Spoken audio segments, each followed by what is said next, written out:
Good morning. This is John from the Springs Mennonite Church. It's a real joy to be with you today. I hope you're having a great day. This is the second day in my series from Numbers chapter 6 on what's known as the priestly blessing. And I'm going to read the whole thing every day this week and talk about pieces of it each day. So let me go back again and read this. Verse 23 says, The Lord said to Moses, Tell Aaron and his sons to bless the people of Israel with this special blessing. May the Lord bless you and keep you. May the Lord smile on you and be gracious to you. May the Lord show you his favor and give you his peace. So today I want to look at may the Lord smile on you and be gracious to you. Do you ever think about God smiling on you or smiling at you or smiling because of you? Well, I don't think that's an imagery that many people have.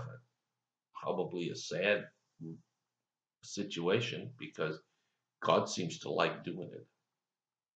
But I was thinking the other day, my wife went down to see her grandkids for the first time since the virus hit. And she brings back pictures of them smiling and them playing. And she says things like, oh, isn't she so cute? Isn't he so adorable? And she's so proud of those grandkids. And she ought to be. If you have grandkids, I hope you're proud of yours. I'm proud of mine. They're just not small anymore. I don't see them as often as I'd like. I don't talk with them as much as I'd like. But I'm really proud of them. And so my wife was expressing great pride and joy and excitement about being with her grandkids. Now, I say all of that because I want to help you understand how God does things. Hopefully, you smile at your grandkids or your kids. Hopefully, you're proud of them. I don't expect them to be perfect. I hope you don't expect yours to be perfect. But that doesn't mean I'm not proud of them. Goodness, I'm not perfect, and I hope my parents were proud of me. But it says here, may the Lord smile on you. What does that really mean? What does it mean that God smiles on you? Well, first off, to smile, you have to be in a position where you're excited to be with that person. My wife was excited to be with her grandkids. God is excited to be with you. Now think about that for a minute. Maybe you can phrase it this way. God is excited to be with me. Maybe you can say that to yourself. Maybe you want to repeat it with me. God is excited with me. Now, he's not saying he approves of everything you do or have done. But when we ask for forgiveness for those things, he forgets them and starts all over. You see, back in the garden at the beginning of time, God walked and fellowshiped with Adam and Eve. Now, it doesn't really matter to me whether they were literal persons or something else.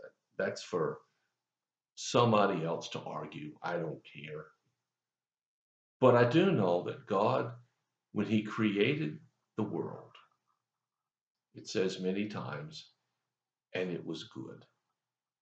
And when he created man, it was good. In fact, it says it was very good. And God loved those moments of being together. Now, over time, sin entered into the world, and Adam and Eve were kicked out of the garden. And you and I have had to live with the ramifications of that sin ever since. We don't live in an idyllic, perfect, very serene kind of a world. Sometimes we live in a world that's very cruel and very, very difficult. But God still wants to have you with him. He wants you to walk with him. He wants to walk with you. He wants to share with you all the goodness that he's created. He wants you and me to be willing to spend our time with him. See, the blessing is that God will smile on you. I can almost hear God saying, "Attaboy, man, I knew you could do it. Come on, come on." He's a cheerleader. He's our best advocate. He's the one that's encouraging us to do better than we've done before, because he knows our potential is unlimited. Even if we're older and can't do much, we can still do a lot for him. And so the blessing here is that the Lord will smile on you. And I hope today you feel his happiness and joy with you. You're special. I know some of you don't think you are. I've heard many people say that. But you are special. You are so special that if you were the only human being on this earth, God would still shine his grace upon you if you'd let him. See, the death of Jesus provided a way for you and me to re-enter the garden. Not fully yet, but to re-enter it and experience the wonderful joy of calling God our special friend. So I hope today you get a sense of what that means. If you're downtrodden or you're discouraged or you are worried about the future, I hope you'll stop. If just for a little moment, just for a itty bitty time, that you'll stop, close your eyes, and open your heart and see God smile on you and for you and because of you. Well, thanks for listening today. I hope it's a great day for you. If you have a prayer concern or a need, please call us. We'll do whatever we can as fast as we can to help meet your need.